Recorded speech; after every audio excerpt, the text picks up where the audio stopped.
Well, is that your considered editorial opinion, huh? That dog's beginning to think he's an authority on everything. He was passing judgment on my cookies earlier in the day. I'll get it. Now, you stay there. No more opinions, huh? Hello?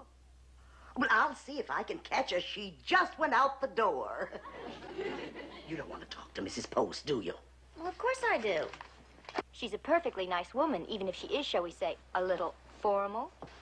Or a lot, shall we say, stuffy. Hello, Mrs. Post. Good morning, Mrs. Muir. How is everyone at your house? Oh, just fine, thank you. Good, because I'm calling about the PTA meeting. You know, we were to hold it at Maybelle Gilbert's house, but George, Gregory, Graham, Grace, and Gertrude all came down with poison ivy. That's a lot of skin to cover. Yes, well, in any case, we can't have it at her house. And runner-up house was supposed to be Eloise McBean, but Bunty sprained her ankle, and Billy fractured his arm. And the baby's teething, and Brunhild gave birth to triplets.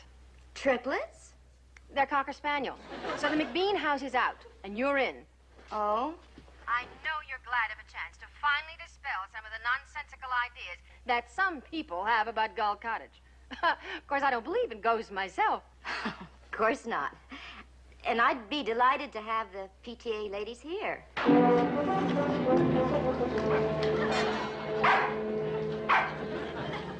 Mrs. Post. Friday at 4. Friday at 4. That'll be lovely. All right, Mrs. Post, thank you. Bye. All right, Captain Gregg, there's no point in blowing your cool. Now, holding the PTA meeting here is very important, and I expect your cooperation. Now, what do you say?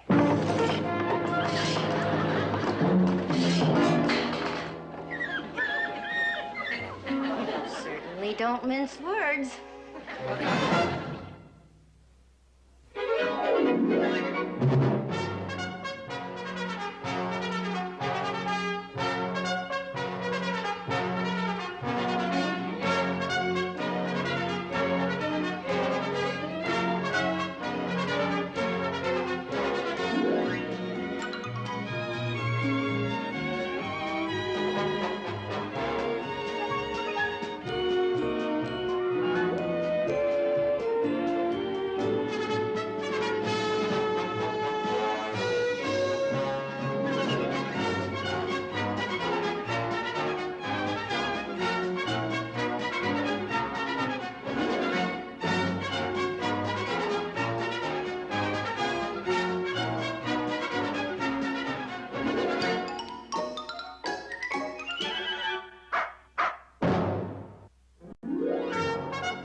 Greg, I'd like a word with you. I don't want emanations, I want results. Oh, come on now, I'm in no mood for games. Captain Greg. Good morning, madam. Would you care for some lemon with your tea? No. Oh. I came to talk to you about holding the PTA meeting here. Impossible. A swarm of prattling women can wreak more havoc than a school of killer sharks. I will not allow them aboard my ship. That is my final word. Well, that's not my final word. I've got to have the PTA here. A few moments aboard my ship, and I promise you that those giggling, gaggling, gossiping girlies will be begging to leave. I can visualize it all now. The overstuffed chairman calls the overstuffed meeting to order. Order, order. Overstuffed ladies will come to order. Now, the first item on the agenda is the pouring of the tea. Oh, goodness, that was not on the agenda. Now, the ladies should decide to serve cream puffs with their tea. All right, all right. You've made your point. Splendid. Did you hear that? Hear what? That. Don't tell me you didn't hear or see anything. Nothing. Captain, what's the matter with you? No, it can't be. Captain, if you're trying to scare me... Yes. There she is. The Sea Vulture. Blast that cursed ship. The Sea Vulture?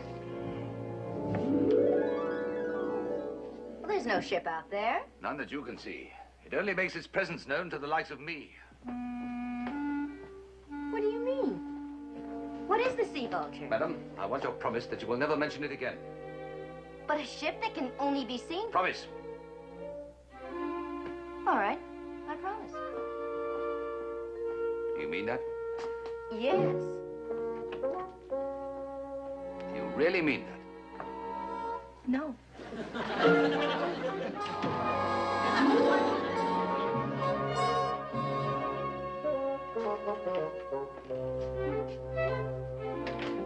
Good afternoon, Mr. Tuttle. Howdy, Miss Muir. I wonder if you can help me. Maybe. Depends. But do you have any books about the folklore of the sea? You know, legends and fables, old sailor stories, that sort of thing? Maybe. Depends. Well, all I know is that what I'm looking for has something to do with a ship called the Sea Vulture. Does that help you any? Sea vulture ain't a ship. It's a bird. Look under birds. Oh, well, in this case, it has to do with the ship. Oh. Well, look under ships. Thank you. But on the way, better stop off at birds. Don't hurt to play it safe.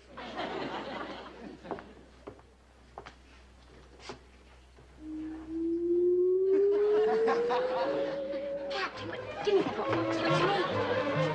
Let go. Let me have the book. Let go. Give me that book. I mean,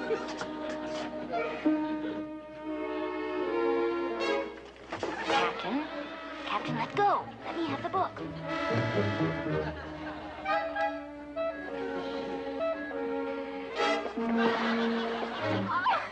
Terribly sorry. Clumsy.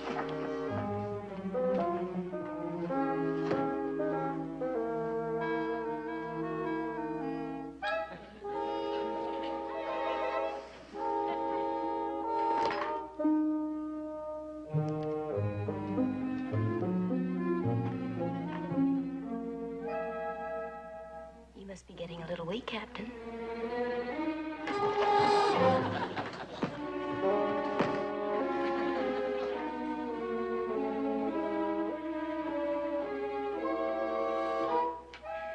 Guess what you just saw must have looked rather strange.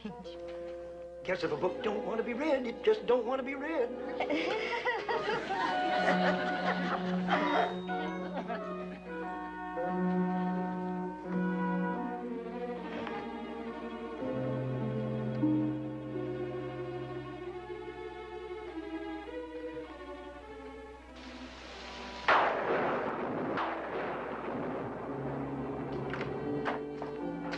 Well, madam, has your curiosity been satisfied?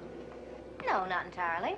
I know all about the legend of the Sea Vulture and the man called the Flying Dutchman, but I don't know what it has to do with you. You want to hear it from the victim himself, eh? The victim? Well, yes, I certainly do. Very well, madam. So you shall. Please be seated. It all began about 200 years ago off the coast of Holland. Hans van der Hoff was the captain of the Sea Vulture, a man driven by an obsession to find a fabled lost continent. His villainous crew plotted to do him in. One night, they crept stealthily into his cabin. With knives poised to strike, the captain awakened and shrieked a curse on all seafaring men for this mutinous act. And then the knives plunged in. And then, suddenly, the Dutchman disappeared. His crew stared in horror. Nothing of him remained, except the echo of that horrible curse which resounded throughout the ship. The crew abandoned the Sea Vulture and left her to drift the seas for all eternity with only her invisible master at the helm. Every 7 years, she appears in some port. The Dutchman exacts penance for the injustice done him. As long as the Sea Vulture lies at anchor in any port, Van der Hoff's curse renders helpless the ghosts of all men of the sea. How does that affect you? I shall be helpless, deprived of many of my powers, as long as the Sea Vulture lies at anchor out there.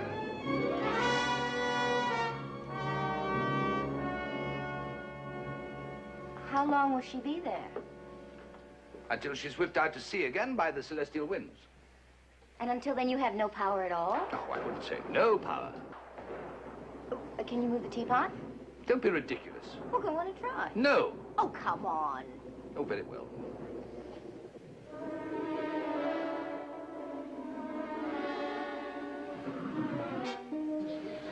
That's it? You really are weak. How do you feel? Like Samson after his haircut. That's terrible. Well, how long before the celestial winds blow? Hours, days, who knows?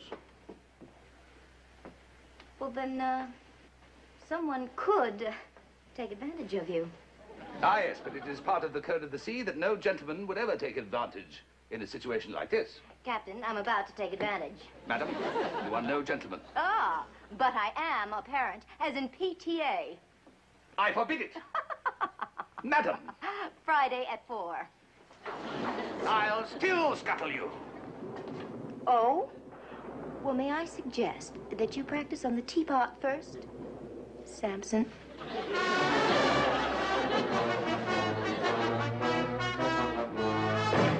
Last.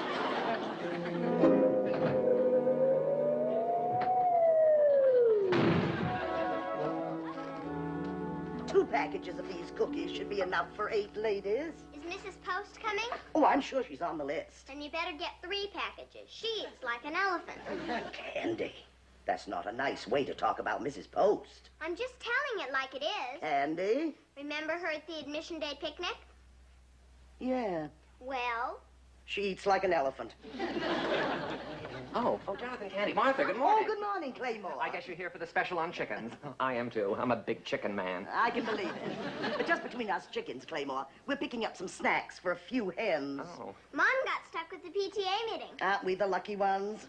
I'll check these things out and see you children outside. Jonathan? Bye, Claymore. bye. I don't believe it. Old Spookface would never allow a PTA meeting aboard his ship. You shouldn't call the captain old spookface. Why not? Is he here? No, he isn't here. Are you sure? I mean, he could be anywhere, you know. No, he couldn't. He lost his power. Well, all the same, Say what you just said very slowly. I said... No, don't. You might change it. He said he lost his powers. He did. He did. That's what he said. No, you're kidding. No, you're kidding. You just want to see me go into a wild frenzy of delight, no, and tell me it's all a joke. That's it, isn't it? Mr. Gregg, we wouldn't do that. You wouldn't? Then it's true. Tell me it's true, even if you have to lie. It's true. You're lying. No, you are not. Your mother wouldn't have that meeting unless she knew the captain couldn't do anything about it. She sure wouldn't. She sure wouldn't. Oh, you precious, wonderful children. I shall always remember it was you two who gave me the news that set me free. Do you know what that means? Do you? What does it mean? What does it mean, she asked. It means that diabolical demon no longer has a hold on me. It means that I can make him pay for every creepy, cringing moment he's put me through. Do you hear that, spookhead? I'm free and he's helpless. And ooh, is he going to get his? Bye. Jonathan, didn't Mom say the captain would get his power back? Uh-huh. Do you think we should tell Mr. Gregg? Gee, I haven't the heart. I've never seen him so happy.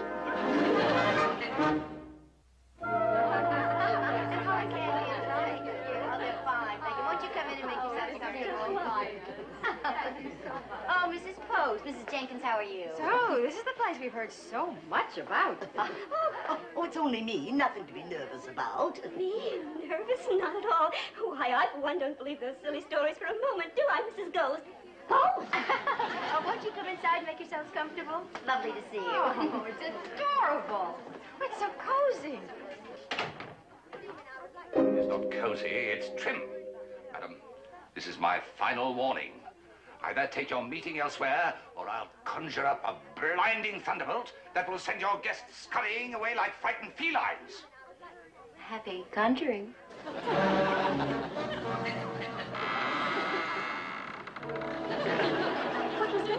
What was what? I thought I heard a strange creaking sound. Oh, we have lots of creaks. This is an old house, and when things don't work right, they just creak.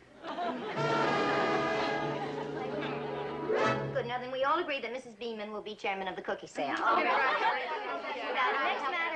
next matter is to station a crossing guard at the intersection near the playground. I believe the mother should take turns on duty. Yes, I think that's only fair. Right. And I've made up a daily schedule, subject to everyone's approval, of course. I'm sure we won't have any trouble agreeing on it. Now, Monday is Mrs. Post's turn. Oh, I'm sorry. Monday is the one day I can't make it. I take Gregory to his guitar lesson. Ah, well, then Mrs. Vogel can take Monday. No, No? no. I'd rather take Wednesday. Monday is bridge club. Maybe Mrs. Jenkins. Oh, well, Mrs. Jenkins is down for Thursday. I'd prefer Tuesday. That's Mrs. Beeman's day. I'm afraid Tuesday. No, I'm sorry. I'm Tuesday, Mrs. Beeman. I played the multi-instrument in a minute.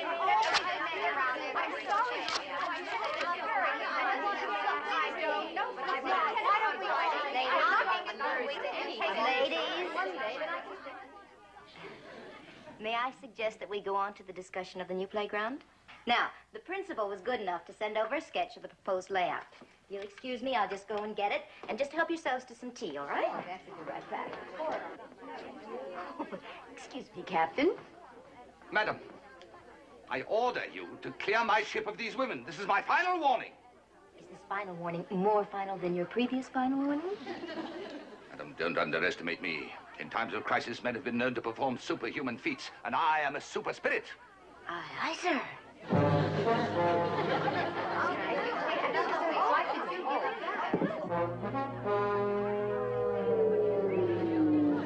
Isn't that lovely? Very excited. As you can see, there's a lot of space here in the play area. And up here is the boy and the girls' gym and shower. And over here is the softball field. And, of course, the boys' locker and girls' locker. Slippery little thing. Oh, now, where was I? Oh, yes. The swings in the monkey cage will be here. But that's the girls' shower. I mean, the monkey cage will be here. But that's the boys' shower. Oh, dear me.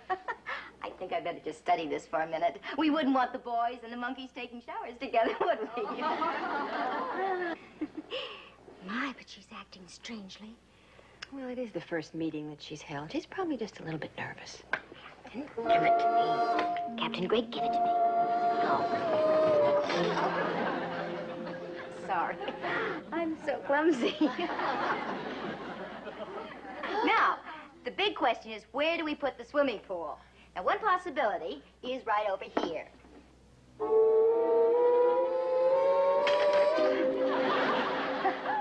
Anyone for tea? Oh, yeah. Did I see that teapot move by itself? Mrs. Jenkins, I swear you're more nervous than Mrs. Muir. Just one thunderbolt. Just one roaring, screeching bolt that would send them running for their lives. That's all I ask. Blast you, Dutchman. What was that thud? Oh, we have lots of thuds, and creaks and clunks, and one of the clunks is clunking right now. Now, let's see, where was I? In the swimming pool. Yes, of course.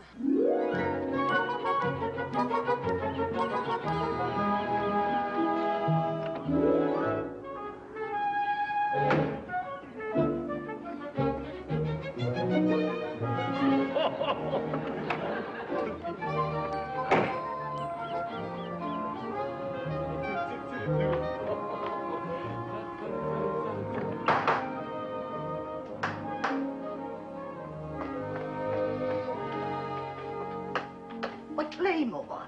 Oh, if you're here to see Mrs. Muir, I'm afraid she's busy with a meeting. It's not Mrs. Muir I'm here to see, Martha. I've just brought a little surprise. I'll take it upstairs.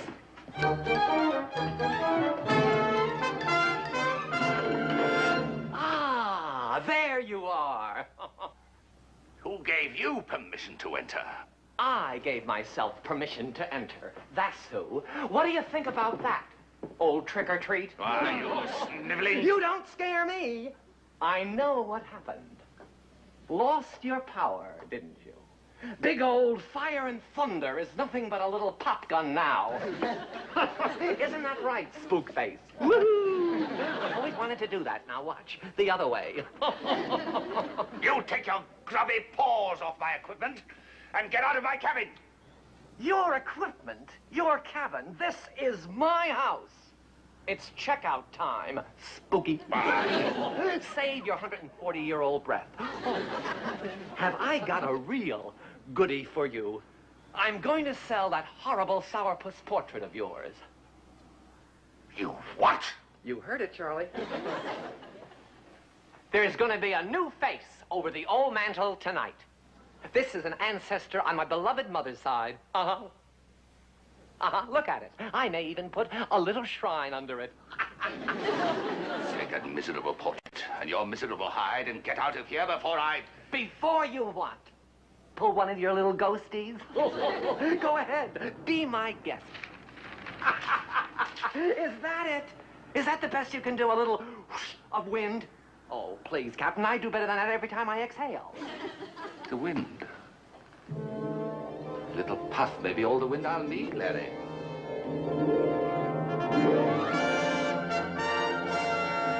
Oh, you really have had it, haven't you? Beautiful. Beautiful. Now then, you were saying? Oh, there is something else that I've wanted to do for a long, long time. What? Oh, that! Now, left-handed, that! The king is dead! Long live the king! Claymore, may I look at the portrait? Oh, certainly, be my guest. Stunning fellow. Uh-huh. Striking likeness. I thought so. Oh, stop! Your power is gone. You have no power. You know that. Where are you? Now, what are you up? What are you up to now? Where are you? Oh, Mrs. Muir! Oh, no. Open the door.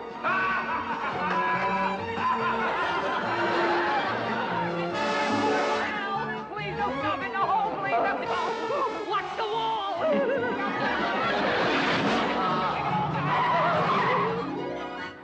As often as I see it, I still don't believe it.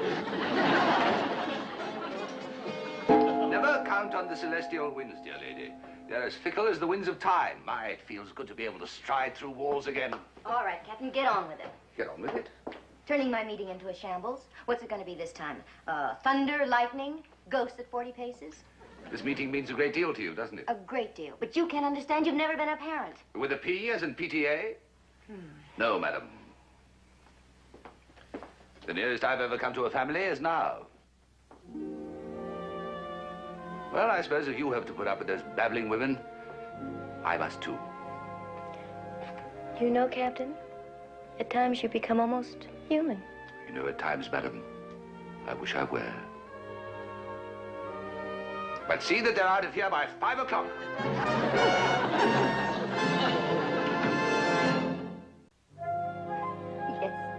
Yes, well, I'm delighted everyone enjoyed it, Mrs. Post. And I hope it dispelled those silly rumors about Gull Cottage being haunted. Well, it's ridiculous to think that there's a ghost living here. All right, thank you for calling. Bye-bye. Madam, although you managed to take advantage of me today, I want you never to entertain any thought of attempting to do so in the future. Captain, I would never do that. I mean, you were just so gracious to let me have the meeting and to continue it. I'd never dream of that. We'll see that you don't. Oh, never, Captain. Not a chance.